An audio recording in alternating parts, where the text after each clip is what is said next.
Namaskar to my dear friends at the IIPA International Conference on Astrology. This is David Hawthorne. I am the president of the International Institute of Predictive Astrology, and I am speaking to you from Fairfield, Iowa, USA. Please know that I wish very much to have been able to join all of you in India for the conference. Hopefully, I will be able to join you some other time. I am sure it is a great joy to be with Professor V.K. Chaudhry and his son K. Rajesh Chaudhry and their families and other esteemed members of the IIPA in the land of the Veda, where Jyotisha, the divine science of light, was born, and to see firsthand the culture of India, where many of us lived many of our previous lifetimes. I would like to take this opportunity to express my deepest appreciation for your efforts to attend this conference and for the efforts of Professor Chaudhry and K. Rajesh and their untiring work on the remarkable development of the systems approach to Vedic astrology. Like many of you, I spent many years studying classical Jyotish. My library contains more than 108 classical and contemporary books on Vedic astrology. All of these books contain heavily underlined pages and copious notes in all of the blank spaces. I also own and have listened to more than 1,000 hours of audio tapes from the classes and seminars given by leading astrologers worldwide, including Chakrapani Ullah, Dr. B.V. Raman, K. N. Rao, Narendra Desai, Hart Defoe, David Frawley, James Braha, Dennis Harness, Dr. K.S. Chorak, Christina Collins Hill, James Kelleher, R.J. Krishnan, Dennis Flaherty, William Levacy, Pandan Oja, Ronnie Gale Dreyer, Tom Hopke, Bapen Bahari, Ernst Wilhelm, and many other well-meaning astrologers. In the first 10 years of my Vedic astrology education, I studied and practiced on somewhere between 1,000 and 3,000 horoscopes. In those days, I used a wide range of techniques, from Bhavat Bhavam to Ashtaka Vargas and Bindu points. I would read charts from the rising sign, from the moon sign, from the sun sign, and from the 5 levels of the Vimshottari Dasha sequence, and from other Dasha systems as well. I even learned how to determine the rising sign from studying a person's thumbprint. I also participated in a number of online Jyotish forums on the internet. It was on one such forum that I met Professor Chaudhry many years ago. At first, I did not know who he was, but I quickly grew to respect his posts. These were always simple and helpful. He did not pontificate, and he did not defend his positions or attack others. Nor did he post only once in a while to commercialize his products and services like some other astrologers had done. At some point early on, I realized that my library already contained Professor Chaudhry's original book, The Systems Approach for Interpreting Horoscopes, which I had purchased and studied beginning in February 1993.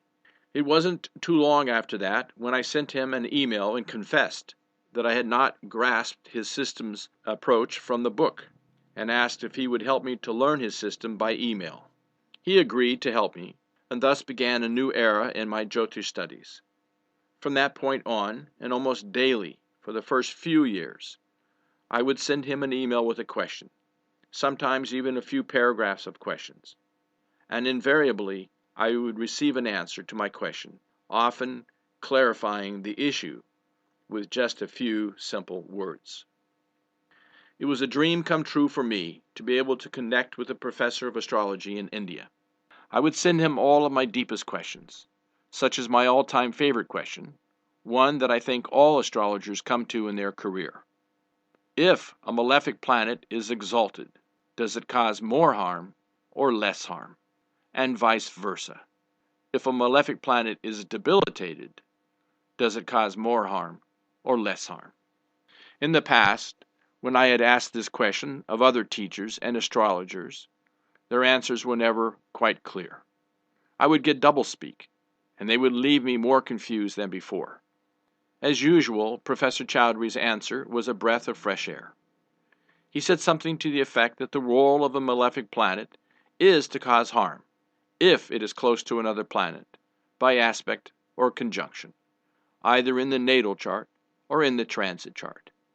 If, however, it is exalted and well placed, then it also has the power to protect and promote its own significations. Whereas if it is debilitated, it lacks the power to protect and promote its own significations. How clear, how simple, how logical. Admittedly, it took some time for me to fully comprehend the system's approach, but over time I began to use the techniques more and more in my readings, and the comments I got from my clients were quite satisfying. More and more people began to tell me that my readings were accurate and helpful. In fact, for the first time, I began to fully understand even my own chart and the charts of everyone in my family. Then one day I heard that Professor Chowdhury was going to be in England for a Vedic astrology conference.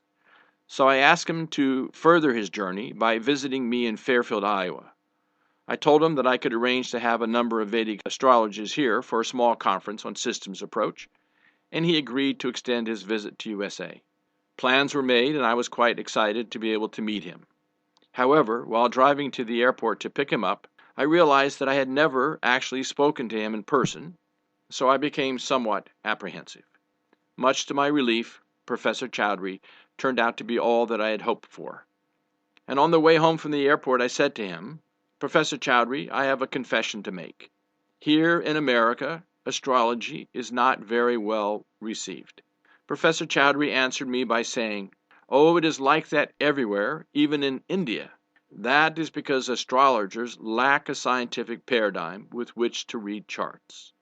In the end, I think we had about 20 or 30 astrologers here for the conference in Fairfield. Not only were we all grateful for the chance to meet Professor Chowdhury, we were also impressed with his genuine kindness, intelligence, and professionalism. He did not lapse into some arrogance or attempt to convert us to some religious thinking, as has been done by some previous visiting astrologers. During the few days he spent with me and my family, I couldn't help but notice that he was completely focused on sharing this knowledge of Vedic astrology in the most dignified manner. He was simple, clear, kind, patient, and helpful to one and all. Now it has been about 20 years that I have studied systems approach, and I'm quite grateful for this knowledge. To this day, from time to time, I still send Professor Chowdhury my toughest charts and questions, and feel blessed that he's still patient with me and takes the time to be helpful. Over time, I have developed complete confidence in this knowledge and my own capabilities to share it with others. It is such a great joy to have systems approach, which is simple, easy, effortless, accurate, relevant, and replicable. The positive comments I get from my clients, even from live radio shows and on-the-spot readings at various conferences, have contributed to an unshakable confidence that we are on the right path. This wonderful paradigm truly sheds light on horoscopes and can be used in every area of life, including mental and physical health, finances, relationships, careers, family life, longevity, the emotional state, and even one's spiritual path and progress. My success stories are too many to mention here, but some of them include saving a woman from brain surgery, accurately identifying when a young woman would walk again, and helping a young couple with the remedial measures for conceiving their first child. Since beginning to document my professional activities as an astrologer using systems approach, several thousand clients have paid me for my services, and almost an equal amount of people with some misfortunes in life have not had to pay anything for my services. Money, as we all know, is not the issue in life. Of course, when we don't have any money, we want some, but then when we do have money, we find that there are more important things in life as well.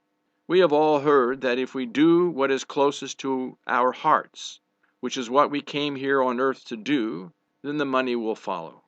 I once asked Professor Chowdhury to look into my chart and to see if I was really capable of being an astrologer. I asked him to be honest and to let me know if it would be better for me to not follow astrology, as I have a wife and 3 children, and I did not want them to suffer by having me go down the wrong path. Professor Chowdhury's words remain in my heart. He said, "Yes, David, you can be an astrologer, and you can earn money from astrology. But more importantly, being an astrologer leads to peace of mind and purpose of life." So in my heart is a great joy to be connected with this divine knowledge, and to be helping my family, my friends, and my clients through the light of this wisdom. I know that all of you in India feel the same way that I do, that we are blessed to have been in the right place at the right time with the right attitude. From the bottom of my heart, I want to thank Professor Chowdhury for this contribution to my family and to humanity, and to each of you for joining with Professor Chowdhury on this most divine path of life, the path of light and liberation. As it says in the Brihat Samhita, a person dedicated to the learning and teaching of astrology is not assigned to the hell. On the contrary, he achieving salvation goes to Brahmaloka, the abode of the gods. Let me conclude by wishing Professor Chowdhury, K. Rajesh, and their families, and all of you at this conference, all the best in health, happiness, prosperity, longevity, and spiritual progress. Namah Shivaya.